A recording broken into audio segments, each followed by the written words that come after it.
Hello everyone, and welcome to my Young and the Restless official 24 channel. I hope everyone is having a wonderful day.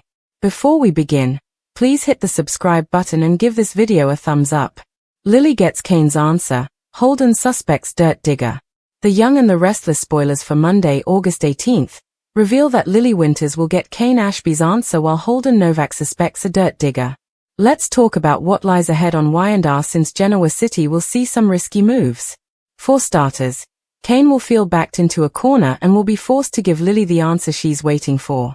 Lily wants Kane to give up his shady corporate agenda in exchange for help smoothing things over with the kids now that he's been outed as Aristotle Dumas. Will Kane surrender to Lily's demand? Even if Kane claims that's what he's going to do, he can't be trusted at this point. Kane might tell Lily what she wants to hear and move forward with his plans anyway. Additionally, it's possible that Kane will veto Lily's agreement and insist that the only way he will abandon everything is for a full reunion. Regardless of Kane's response, Lily may end up assisting him in damage control. Matty Ashby and Charlie Ashby's well-being is more important than anything else, so Lily may help Kane with the twins no matter what in the end. Whatever the case, Kane definitely won't give up hope when it comes to winning Lily's heart again and putting their family back together. Over with Holden, he'll have a tense discussion with Daniel Romalotti Jr. at the bar of society. Daniel will seem suspicious of Holden as he starts asking way too many questions. Holden will quickly start to feel like he's under interrogation, so he'll worry that Daniel has been sent to dig for dirt. Since Lily warned Holden not to trust Kane, he'll demand to know if Kane put Daniel up to grilling him. Despite the possibility of hostility erupting, Daniel may ultimately attempt to calm Holden down. Perhaps Daniel will admit he's got his guard up regarding Kane instead and point out this is really about protecting his mom. Daniel will feel the need to watch out for Phyllis Summers and gather as much information as he can because she is caught up in Kane's mess. According to the spoilers for The Young and the Restless, Daniel will look for more information about Kane and worry about the worrying news that Phyllis will undoubtedly receive. The air in Lily Winters' office at Chancellor Winters was thick with tension, and not just because of the midday heat streaming through the glass windows.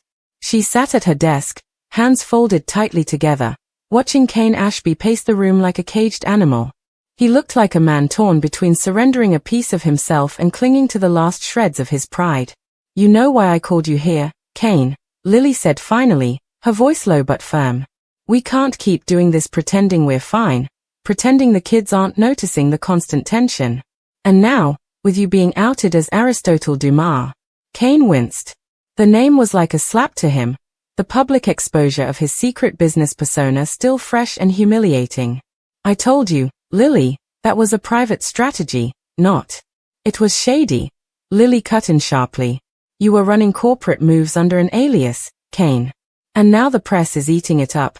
And the twins Matty and Charlie are fielding questions they should never have to answer. I'm offering you a way out. Give up this corporate power play, and I'll help smooth things over with the kids. You can start rebuilding trust if you even care about that anymore."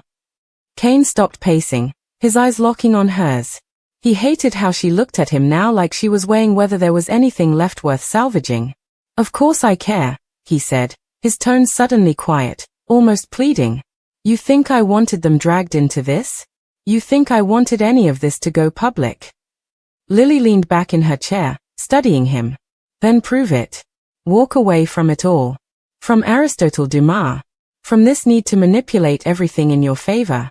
Put the kids first. Put your family first." Kane's jaw tightened. He could feel the walls closing in.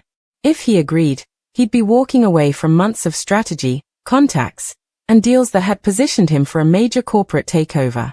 If he refused, he'd risk losing the only woman he'd ever truly loved and any chance of repairing the fractured family they once had.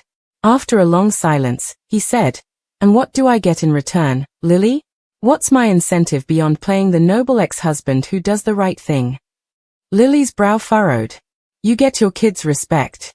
You get my help making sure they understand you made the choice for them. Isn't that enough?" "Not if I'm doing it alone," Kane countered. His voice hardened, and the flicker of vulnerability was gone. "If I give up everything, I want more than your help. I want us back. I want a full reunion, Lily. No games. No half-may. You, me, and the kids like it should be." Lily's breath caught. and for a moment, her eyes softened at the thought of their old life. But reality returned quickly, cutting through nostalgia. You don't get to use our family as leverage for your business choices, Kane. That's not how this works. Kane gave a faint smile, cold, knowing. Then maybe you don't really want me to change. Maybe you want the satisfaction of telling yourself you tried while keeping me at arm's length. The words stung. Lily knew he was trying to push her buttons, to make her feel guilty enough to give him what he wanted. But she also knew Kane too well. If she gave in, there was no guarantee he wouldn't go right back to his schemes the moment it suited him. I'll help you with Matty and Charlie, Lily said at last, her voice clipped. But that's it. Whether you choose to walk away from this mess is on you. Don't think for a second I'll be part of the damage if you don't. Kane's lips twitched, a hint of a smirk returning. Then I guess I'll tell you what you want to hear. Sure, Lily, I'll walk away. I'll give up the Aristotle Dumas agenda. But the way he said it, too smooth, too easy, made Lily's stomach sink. She could see the lie in his eyes. He wasn't giving up a thing. Across town, at society's dimly lit bar, Holden Novak sat nursing a glass of bourbon. His posture was relaxed, but his eyes were alert, scanning the room like a man who expected trouble. And trouble, in Genoa City, had a way of finding people who looked for it.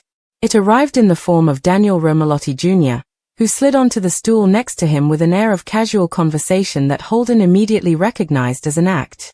Holden, Daniel greeted, nodding toward the bartender for a coffee. Haven't seen you around much lately. You avoiding people, or just keeping a low profile? Holden arched an eyebrow. Why? Planning to write a report on my whereabouts? Daniel chuckled lightly, but his eyes were sharp. Just curious. I hear you've been spending time with certain individuals. People who happen to have complicated histories with my family. Holden took a slow sip of bourbon, feeling the edges of his patience fray. If you're here to talk about Kane Ashby, just say it. Daniel leaned in slightly. Fine. Let's talk about Kane. I know Lily warned you not to trust him. And from what I've seen, she's right. So tell me, are you helping him, or are you digging into him yourself? The shift in Holden's posture was subtle, but Daniel caught it. Why do you care? Holden asked, his tone sharpening. Unless, of course, Kane put you up to grilling me. The suggestion clearly irked Daniel. No. This is about protecting my mom. Phyllis has a talent for getting tangled up in trouble, and from what I hear, Kane's mess is a lot bigger than anyone's letting on. If she's caught in the middle, I want to know exactly what I'm dealing with. Holden's eyes narrowed. So you're fishing. That's what this is. Call it whatever you want, Daniel said, his voice calm but firm. I call it getting the facts before someone I care about gets burned. Holden let out a humorless laugh. And what makes you think I'm going to hand those facts over to you? Daniel didn't flinch. Because you're smart enough to know that Kane doesn't see allies, he sees tools. The second you're no longer useful to him, you're disposable. And if you're thinking about backing him, you'd better be ready for the fallout. The two men stared at each other for a long moment, the tension between them palpable. Finally, Holden pushed his glass away and stood up. I'll keep that in mind, he said, his voice carrying a note of finality. But as he walked out of society, Holden's mind was racing. He didn't like being interrogated, especially not by someone who clearly had an agenda of his own. If Daniel wanted dirt on Kane, Holden would find out why. And if there was dirt to be found, well, maybe it was time to dig some himself. Back at Chancellor Winter's, Lily sat alone in her office, replaying Kane's so-called agreement in her head. She knew the man too well. He wasn't about to give up a lucrative scheme because she asked nicely. The question was how long she could play along before his lies caught up to all of them. Her phone buzzed with a message from Matty. Dad says he's coming over tonight. Is everything okay? Lily hesitated before typing back, we'll talk when I get home. She knew that whatever Kane was planning, it wasn't over. And as much as she wanted to believe she could shield the twins from the fallout, a knot of dread twisted in her stomach.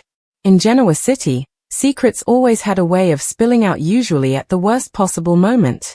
What she didn't know was that Holden, somewhere across town, had just decided to start digging into Kane's business dealings, not because Daniel asked him to, But because something about Kane's calm, controlled facade didn't sit right with him. And when Holden went looking for dirt, he usually found more than anyone bargained for. By the time Monday night rolled around, the quiet tension in Genoa City was set to ignite. Kane was already moving pieces behind the scenes, Lily was bracing for another blow, and Holden was about to discover that digging for dirt in this town often meant burying yourself right alongside it. The townhouse was quiet except for the faint hum of the refrigerator in the kitchen. Lily set her purse down and exhaled slowly, trying to shake off the conversation with Kane earlier. She'd told herself she'd feel relief once he agreed to give up the Aristotle Dumas agenda, but the opposite was true. Her gut told her that what she'd gotten from Kane wasn't a promise, it was a performance. She made her way to the living room where Matty and Charlie sat on the couch, books open in front of them. Matty looked up first. "Hey, Mom. Dad said he's dropping by later. Is that okay?" Lily forced a smile. "It's fine. I'll be here when he comes." Charlie smirked. "So you're not mad at him anymore?" The question caught her off guard. "Why would you think I'm mad?" "Because," Matty chimed in, "whenever you talk about him lately, your voice gets that tone. The one you use when you're trying not to yell." Lily sighed, sitting between them. "Your dad and I have disagreements, that's true. But we both care about you, and that's what matters. We're trying to work through some things." Matty's gaze sharpened. "Is this about that whole Aristotle Dumas thing?" Lily's stomach clenched. "Where did you hear about that?" Charlie shrugged. "Everyone's talking about it. It's online, in the news. People at school were asking if Dad's some kind of spy." "Your father is not a spy," Lily said firmly, though part of her wished that were the truth it would have been easier to explain than shady corporate maneuvering. "And you don't need to worry about any of it. Your dad's handling it." Her words were meant to reassure, but Matty and Charlie exchanged a glance that told her they weren't buying it. Meanwhile, Phyllis summer's suite at the Grand Phoenix. Phyllis poured herself a generous glass of Cabernet, kicking off her heels with a sigh. She'd had a long day balancing Grand Phoenix issues with her own private agenda, an agenda that, unfortunately, now involved Kane Ashby more than she liked. The knock at the door made her groan. "If that's room service with my dessert, you're late," she muttered, swinging the door open. It wasn't dessert, it was Kane. "Evening, Red," Kane said smoothly, stepping inside before she could invite him. "We need to talk." Phyllis arched a brow. "Do we? Because the last time we talked, you left me with a mess to clean up." "That was business," Kane said, waving it off. "This is opportunity. I've got a plan that could solve both our problems." Phyllis laughed sharply. "You mean your problems? And let me guess, it involves me taking a risk while you sit back and cash in." "You wound me," Kane replied with a smirk. "This is mutual benefit. You've been looking for a way to expand your stake in the Phoenix without raising suspicion. I've got leverage that could make that happen. But it means keeping certain information out of the wrong hands." Phyllis crossed her arms. "And by wrong hands you mean Daniel, don't you? My son's already suspicious of you, Kane. If he thinks I'm doing your dirty work." "Then he'll get over it," Kane interrupted. "Or he won't. Either way, this stays between us." Phyllis hated how he could make her pulse quicken, not with attraction, but with the thrill of the game. He was dangerous, and part of her liked that. Still, she wasn't about to let him dictate the rules. "Fine," she said finally, "but if this blows back on me, I'll make sure you regret it." Kane's smile was all teeth. "Wouldn't expect anything less, Red." Society, Daniel and Holden's second encounter. Daniel returned to society later that night, fully expecting Holden to be long gone. But to his surprise, the man was seated in a corner booth, phone in hand, scrolling through something with laser focus. "Back again?" Daniel asked, sliding into the seat across from him. Holden didn't look up. "Curiosity got the better of me. I wanted to check a few things." Daniel tilted his head. "About Kane?" Holden's eyes flickered up, sharp and assessing. "Let's just say I've been connecting dots. And those dots point to offshore accounts, dummy corporations, and a trail that leads right back to Aristotle Dumas." Daniel leaned forward. "You've got proof?" "Not yet," Holden admitted. "But I know where to look." And if what I'm thinking is right, Kane's not just playing corporate games, he's setting up something big. Something that could drag in anyone he's using as cover. Daniel felt a cold knot form in his stomach. Including my mom. Holden didn't confirm it, but the silence was answer enough. Kane's private meeting, unknown location. An hour later, Kane was seated in the back of a dimly lit wine bar with a man whose face remained hidden in shadow. The low murmur of other patrons masked their conversation. "You told her you'd walk away?" the man asked, his tone amused. Kane smirked. "Of course. She needed to hear it. Keeps her calm while I move forward. And the twins? Lily will make sure they are on my side. That's her nature. She can't stand to see them pulled into a fight. As long as she's managing them, I'm free to handle business." The man leaned forward slightly. "And Phyllis? She's in, whether she knows it or not. She likes the rush. She'll help me without even realizing how deep she's in until it's too late." Back at Lily's, Kane's arrival. It was just after 9 p.m. when Kane knocked on the door of Lily's townhouse. The twins ran to greet him, their excitement genuine despite the undercurrent of worry in the house. "Hey, mates," Kane said warmly, pulling them into hugs. "Missed you." Lily watched from the doorway to the kitchen, arms folded. "We should talk later," she murmured as the twins chatted about their day. Kane nodded, but the glint in his eyes told her that any talk they had would be another chess match, and she wasn't sure who was winning anymore. Holden's decision. At his apartment later that night, Holden sat at his desk, staring at a folder of printouts he'd compiled. Corporate records, financial transfers, property purchases under shell company names. It was all circumstantial, but together it painted a picture of someone building a quiet empire. He picked up his phone and dialed. "It's me," he said when the line connected. "I'm in. But if I find what I think I'm going to find, you'd better be ready to move fast." The voice on the other end simply replied, "Understood." Holden hung up, his expression grim. He wasn't doing this for Daniel. He wasn't even doing it for Lily. He was doing it because he hated being played, and Kane Ashby had just made the mistake of trying. Daniel's warning to Phyllis. The next morning, Daniel stopped by the Grand Phoenix under the pretense of grabbing coffee. He found Phyllis in the lobby, clipboard in hand, looking every bit the hotelier. "Hey, Mom," Daniel said casually. "Got a minute?" Phyllis gave him a wary look. "If this is about Kane, save it." "It is," Daniel said bluntly. "I know you're involved with something he's working on, and I'm telling you walk away before you can't." Phyllis' jaw tightened.